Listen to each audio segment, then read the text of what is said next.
Hey, what's up everyone, Raging Golden Eagle here, having way too much fun as always. And if you've been following my channel for any decent amount of time, you know how I love ripping on all this anti-intellectual crap that's been going on in colleges lately. And it appears that more than just small fry like me have been noticing.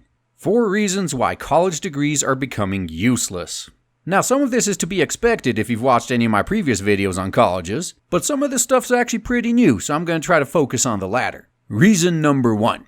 Graduates have little to no improvement in critical thinking skills. Oh god, they just bust out the big gun right off the bat. Cause you know what they always say, right? Oh no, see, here at college we don't teach you what to think, we teach you how to think. Well, apparently they don't.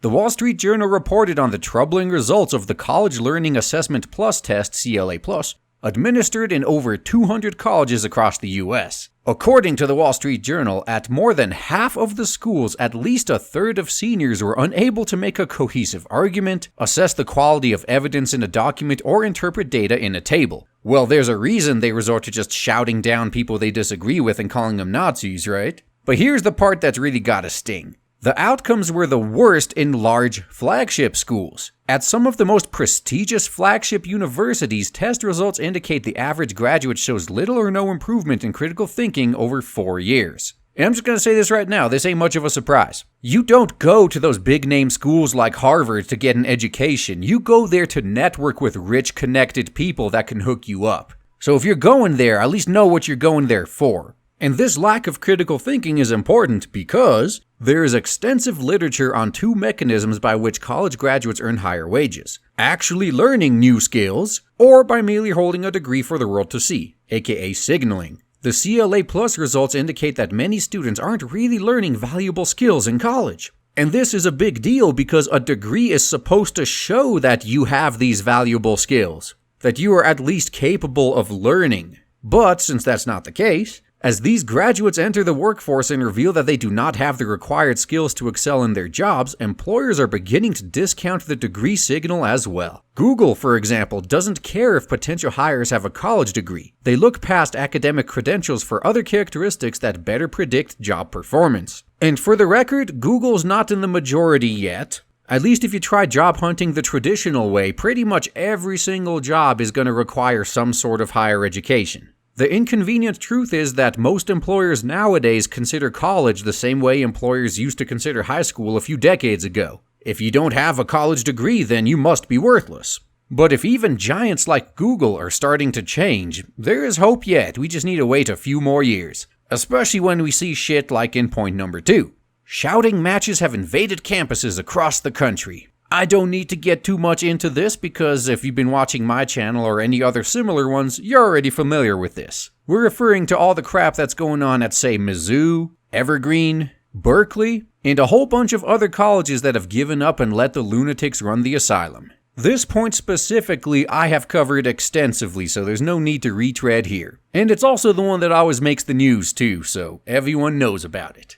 So with that out of the way, let's get to point number 3. Trade schools and self-study offer better outcomes for many. This is a point in particular that the higher education cartel does not want you to know. College dropouts are doing just fine, bucking the stereotype. Some determined young people are skipping college altogether to pursue their business ideas. And see, that's what I've been saying all along too. If you intend to be an entrepreneur, there's no reason to go to college. You can pick up all the business and accounting skills you need by simply shadowing a business owner that's willing to let you do that, and you're set. However, many are also choosing trade schools, which require less time and tuition money, but graduates end up with a specific set of skills. Trade school graduates leave school prepared for the industry they enter, where they can earn much higher wages than many 4-year degree holders. Which is definitely true if you're comparing them to a 4-year degree in gender studies.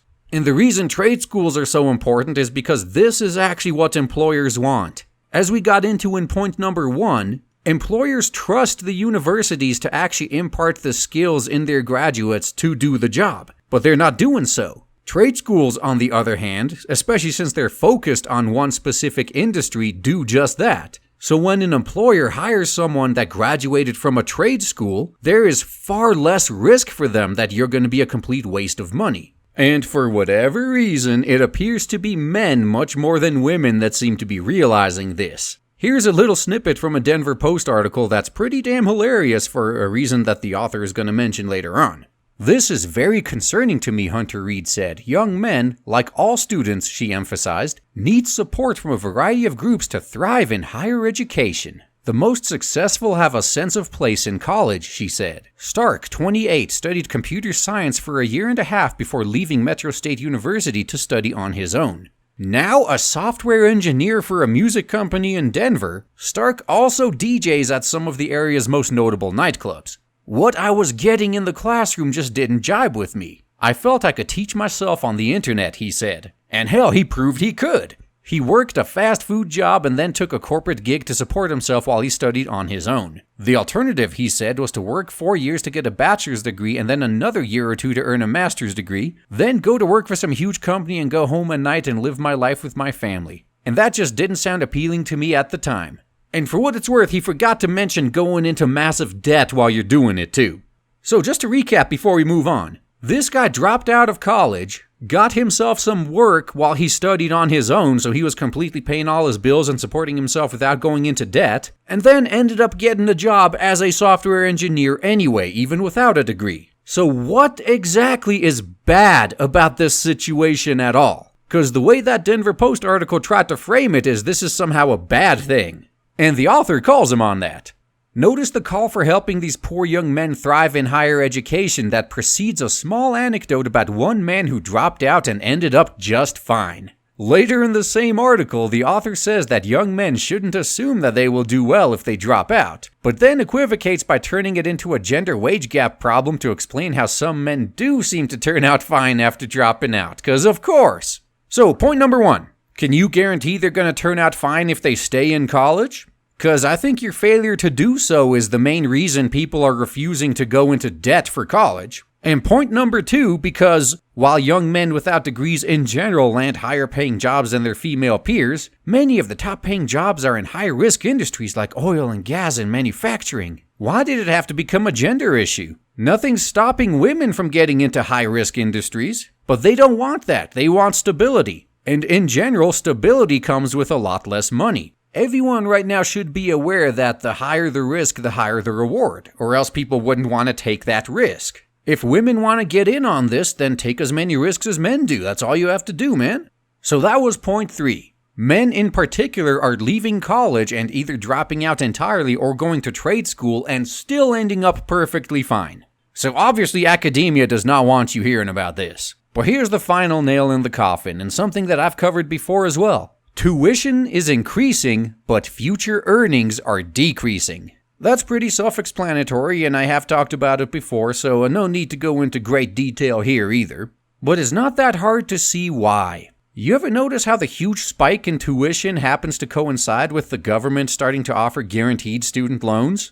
The second the government went out and said, "Oh, it doesn't matter how poor you are, we will give you a loan for however much the college charges you," the college administrators saw that, and of course they went, "Yes, now we can charge 10 times as much and the government will foot the bill." So we have a situation now where tuitions are spiking, which means students have to get more and more into debt to get a degree in the first place. Their degree does not guarantee them any sort of decent job after they get out, so it's a gamble. Students are starting to learn that they could actually do better with trade schools or just learning on their own and building their portfolio. And why the hell wouldn't they think that way? Especially when you see schools that have been overrun by SJWs. And on top of that, employers are catching on that these college graduates don't know how to think anyway. They haven't learned shit. The only thing they learned in college is how to be an activist. And that is not something an employer is looking for when they're looking for someone to actually do a goddamn job. And I've seen this personally actually with all of my past employers.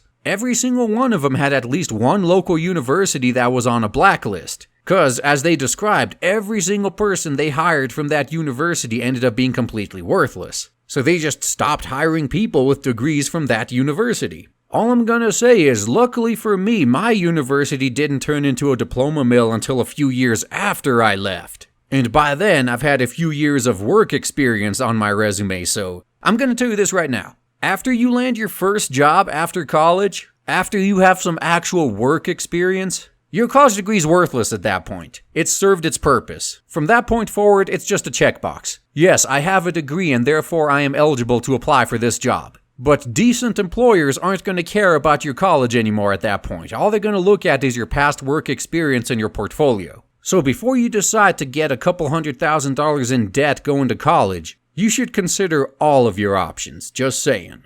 That's all I got to say, guys. Thanks for listening.